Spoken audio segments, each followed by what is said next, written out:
Good evening. This is All India Radio Kohima. I'm Jonas Yantan with evening news. The headlines.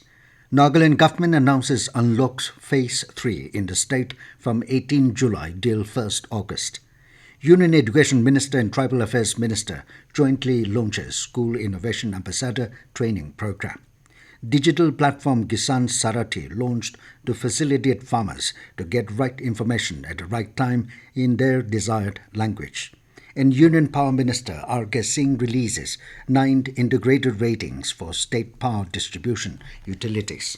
As the nationwide free COVID-19 vaccination campaign at government facilities for those above 18 years is going on, we advise our young listeners to get vaccinated and also help others to get vaccinated. We also advise our listeners not to lower their guard as COVID-19 remains a threat to our health. Please stay at home unless it is essential to go out and continue to follow these 3 simple steps. Wear a face mask, maintain 6 feet for social distancing, focus on hand and face hygiene. For any COVID-related information and guidance, contact national helpline numbers 011-2397-8046 and 1075 and state helpline number 1800-345-0019. And now the news. Nagaland government has announced Unlock Phase 3 in the state from July 18th to 1st August. The Unlock 2 in the state ends tomorrow. Minister Nipa Grono said that the colleges will be opened from 26 July and thereafter consideration for reopening of secondary classes and above will be taken up. He said all staff and non-teaching staff should be fully vaccinated or should have passed 15 days of their first dose. State spokesperson Mohanlamo Gikon in a tweet informed that tourists who have been fully vaccinated with COVID-19 vaccine are permitted to visit Nagaland. Meanwhile, in the district movement of persons for non-essential services, including private journey by private vehicle, will be allowed subject to persons, including the driver, being asymptomatic and had taken full vaccination or at least first dose taken 15 days past. Union Education Minister Tramendra Pradhan and Tribal Affairs Minister Arjun Munda today jointly launched School Innovation Ambassador Training Program. It aims to train 50,000 school teachers on innovation, entrepreneurship, design thinking, product development, and idea generation. The program has been designed by Innovation Cell of the Ministry of Education and AICTE for school teachers. The training will be given in online mode only. Speaking on the occasion, Arjun Munda said the Innovation Ambassador training program marks yet another milestone moment for capacity building of teachers and students. He said Eklavya Model Residential Schools represents one of the most powerful tools for empowerment of our tribal youths in the remotest parts of the country by enabling them to pursue quality education along with holistic development. Union government today launched digital platform Kisan Sarathi to facilitate farmers to get right information at the right time in their desired language. The platform Kisan Sarathi was jointly launched by Agriculture Minister Narendra Singh Tomar and Electronics and Information Technology Minister Ashwini Vaishnav through video conference on the occasion of 93rd ICAR Foundation Day.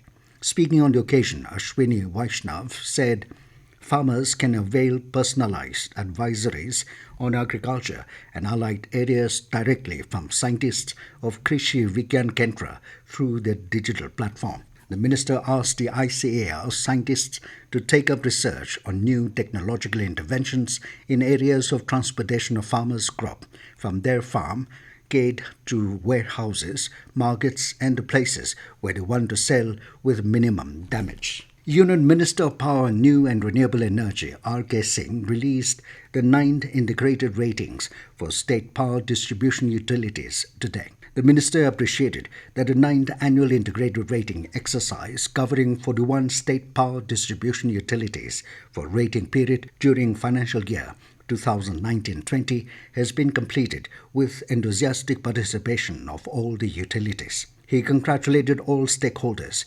especially the state distribution utilities, for their active role and support in successfully completing the exercise despite the ongoing pandemic. Singh spoke about achieving the target of one nation, one grid, one frequency. He said going beyond infrastructure creation and bridging supply-side gaps, the government has also focused on consumer empowerment. The minister added that the recently notified Electricity Rights of Consumers Rules 2020 is a step in this direction.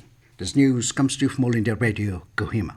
You can also listen to this news bulletin on a YouTube channel, AIR News Kohima. Union government has invited bids for merchant bankers and legal advisors for advising it on proposed mega initial public offering of LIC. Inviting bids from merchant bankers, the Department of Investment and Public Asset Management, DIPAM, said the potential size of the initial public offering, IPO, is expected to be unprecedentedly larger in Indian markets. In order to achieve a successful IPO, government endeavours to attract investment from institutional investors, both domestic and global, in addition to retail investors. DIPAM would appoint up to 10 merchant bankers and one legal firm for assisting and advising on the stake sale. Last date for putting in bids by merchant bankers is 5th of August and law firm is 6th of August. Union Minister Dr. Jitendra Singh today complimented Department of Personnel and Training DOPT for bringing about over 65% saving in departmental expenditure during April-June quarter of 2021 in comparison to the same period in 2020, which is well above 20% wasteful reduction stipulated by the Department of Expenditure, Ministry of Finance. In a comprehensive review meeting of the Minister of Personnel, Public Grievances and Pensions ahead of Parliament session beginning on Monday, Dr. Jitendra Singh lauded the role of DOPT for reducing wasteful expenditure. National Commission for Women NCW has signed an MOU with Bureau of Police Research and Development BPR and D for gender sensitization of police personnel across the country. The program was launched by NCW Chairperson Rekha Sharma, Director General BPR and D VSK Kaumuti, ADG Niraj Sinha and DIG Training Vandan Saxena in the PPR&D headquarters, Mahibalpur, Delhi. The MOU between the two organizations was signed in the presence of members and officials of the Commission. The objective of the program is to ensure gender sensitization of police personnel with regard to legislation and policies concerning women and bringing attitudinal and behavioral changes in police officers while dealing with crimes against women. Nagaland has received 6 PSA oxygen plants from UNICEF for the districts of Longlang, Kifre, Zonoburo, Woka, Mon and Peren. In a tweet, Health and Family Welfare Minister S. Pangyapom said it will be installed in a fast-track manner. Pangyo said the state is now in a position to avail sufficient oxygen to combat the health crisis. Nagaland also received 22 ventilators today procured by the state. Minister Bangyo thanked the government of Latvia and UNTP for delivering the critical life-saving equipment. Nagaland reported 95 fresh positive cases of COVID-19 today, taking the total tally to 26,476. Kohima reported 47 cases, 13 from Tuensang, 11 in Mogukchong, 9 in Dimapur, 6 from Longlang, 5 in Pek, 3 from Kifre, and 1 case from Peren. The total recovered cases have gone up to 24,145 with recovery of 61 patients. COVID deaths tally increased to 505 with 3 deaths reported. Currently, there are 1,082 active cases in the state.